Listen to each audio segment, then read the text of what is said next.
முன்னாள் முதலமைச்சர் கருணாநிதி குறித்து அவதூறாக பாடல் பாடியதாக புகார் அளிக்கப்பட்ட நிலையில் சீமான் மீது ஆவடி பட்டாபுரம் போலீசார் வழக்கு பதிவு செய்துள்ளனர்.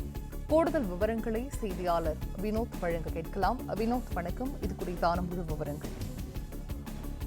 மறைந்த முன்னாள் முதலமைச்சர் கலைஞர் கருணாநிதி மீது ஒரு அவதூறு பேசும் வகையில் அவர் குறித்து பல்வேறு வகையில் சர்ச்சைகளை ஏற்படுத்தும் வகையில் நாம் தமிழர் ஒருங்கிணைப்பாளர் சீமான் தனது வலைதள பக்கத்தில் பேசியதாக தமிழ்நாடு தாழ்த்தப்பட்ட மற்றும் பழங்குடியினர் ஆணையத்தில் அதன் வழக்கறிஞர் அஜேஷ் என்பவர் புகார் அளித்திருந்தார்.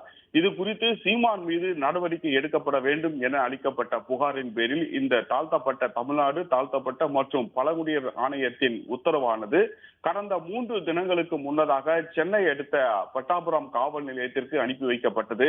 இந்த ஆணையம் அளித்திருந்த உத்தரவை அடுத்து 30ஆம் தேதிக்குள் வழக்கு பதிவு செய்யப்பட வேண்டும் என அந்த ஆணையத்தின் குறிப்பிடப்பட்டிருந்த நிலையில் பட்டாபுரம் போலீசார் நாம் தமிழர் ஒருங்கிணைப்பாளர் சீமான் மீது நேற்று இரவு வழக்கு பதிவு செய்துள்ளனர்.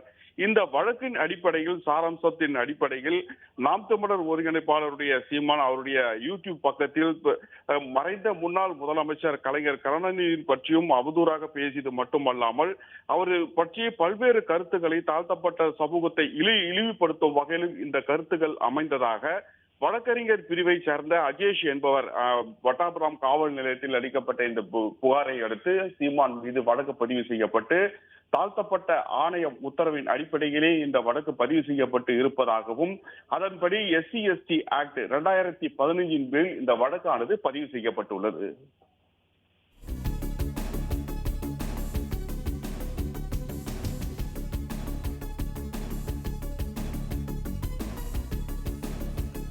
முன்னாள் முதலமைச்சர் கருணாநிதி குறித்து அவதூறாக பாடல் பாடியதாக புகார் அளிக்கப்பட்ட நிலையில் சீமான் மீது ஆவடி பட்டாபுரம் போலீசார் வழக்கு பதிவு செய்துள்ளனர்.